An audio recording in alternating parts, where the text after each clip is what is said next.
I remember I shook your hand, and your hands look like the hands of a grave digger. Your fingers. I'm Lola Chappie. I'm Chris the Beast. How you doing? I'm fine. Happy New Year. Happy New Year. How are you doing? It's good to see you once more again. Yeah, it is, isn't it? How's your New Year? Not bad. I see you have new eyelashes. It's a must. It's a must, huh? It's a must. New year, new things, and of course, new looks, Yes. new plans, new goals. Nice. And talking about new plans and new goals, you know, everybody has this thing of saying, this year is going to be my year. Yeah. And everybody is procrastinating that this is my year, I'm going to do this, a lot of plans, and then at the end of the day, you question, and then you look back and you be like, was last year really my year? Oh, things were... You know, actually, you actually notice, but haven't done anything when you look at the calendar and it's Christmas Eve. You're like, yeah? You know, Yes, like there's only 7 days left in this year and I haven't done anything. that's true. Yeah, and that tends to happen quite a bit. It happens to the best of us, yes. I'm quite sure you've interacted with a lot of the youths out there. Yeah. And you have had other people saying this is going to be their year. Personally, maybe you also had your own plans, but of course, a few where you were able to accomplish a few. Yes. So why do you think is the reason as to why most people fail to accomplish most of the plans that they put in place? Wow, that's an interesting one. Tough one a bit. There's a myriad of reasons. There are Yes. very many reasons. But if it's fine with you, I'd like to zero in on one. Yes. People talk about love, and that is a good thing. Yes.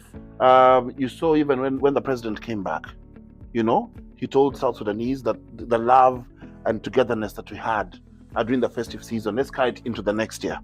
And that's a beautiful, beautiful sentiment. And the head of state was right to tell South Sudanese to come together. But I think there's too much love out there.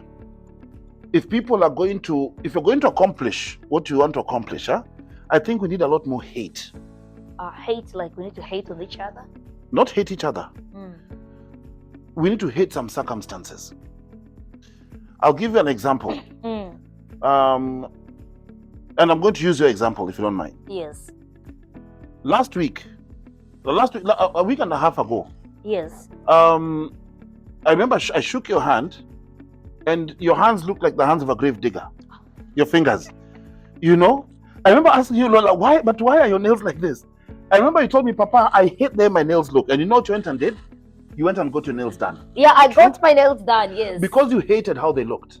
Oh, sure, yeah, that's true. Isn't it? So when I say hate, I don't mean hate each other. I'm being a bit coy. Hate the situation. Hate the situation you're in. Yes. If you've been afflicted with poverty, generation after generation. It's a generation curse. A generational curse, yes. Yes. You've got to hate it. You've got to hate the fact that you're broke.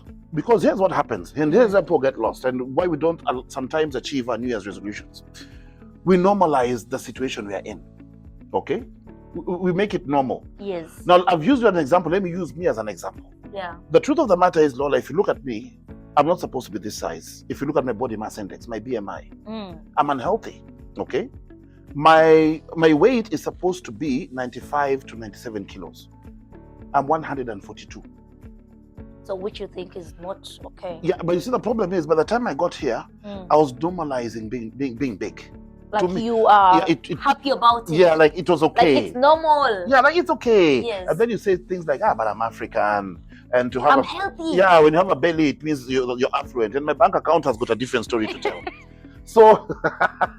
So basically, for me to be able to lose weight, I have to hate the fact that I'm obese. I can't normalize it. For you to be able to not hit your wife, you've got to be and say, because some people are going to say, this year I don't want to hit my wife anymore. Yes. Because every time I hit my wife, I hate myself. You've got to be able to hate the fact that when you slap her, it makes her cry. And you know that these hands are meant to love her, not to hit her. So you've got to hate the fact that you are causing her pain. If you want to see your kids go to better schools, you've got to hate the fact that every morning you wake up as a man and you go under a tree and drink coffee and play Ludo. Mahal Shai. Yes, they're always under the tree, and you play Ludo. And here's the saddest thing. Before the person with the smartphone comes, you can't play. Until that person comes, you're all gathered. You've got to hate that fact that you're playing Ludo and your children need to go to school and you need to provide housing, provide medical care for your family. You've got to hate where you are. Yes. Once you hate it, then you can do something about it. Because you're uncomfortable. You're uncomfortable with it. So that is why I say we need a bit more hate. And if we get a bit more hate going, okay, get a bit more hate going, then we'll start to achieve some things. You've got to hate the fact that you're broke. You've got to hate the fact that you did not graduate, you don't have the degree. You've got to hate the fact that you are stuck in your job and you're not advancing. You've got to hate the fact that your relationship with God is not where it's supposed to be. Then you start making it right with God. You understand? Yes. So you've got to hate the situation you're in so that you can progress. Do you know why?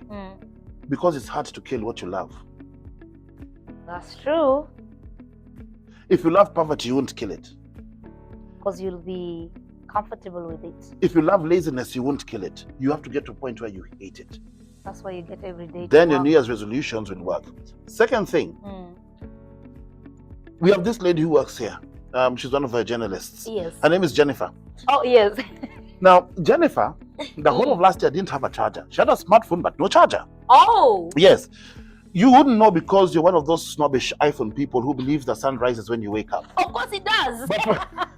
But for us mere mortals who operate Androids, iPhone tells us that, hello, wake up, the sun is about to get...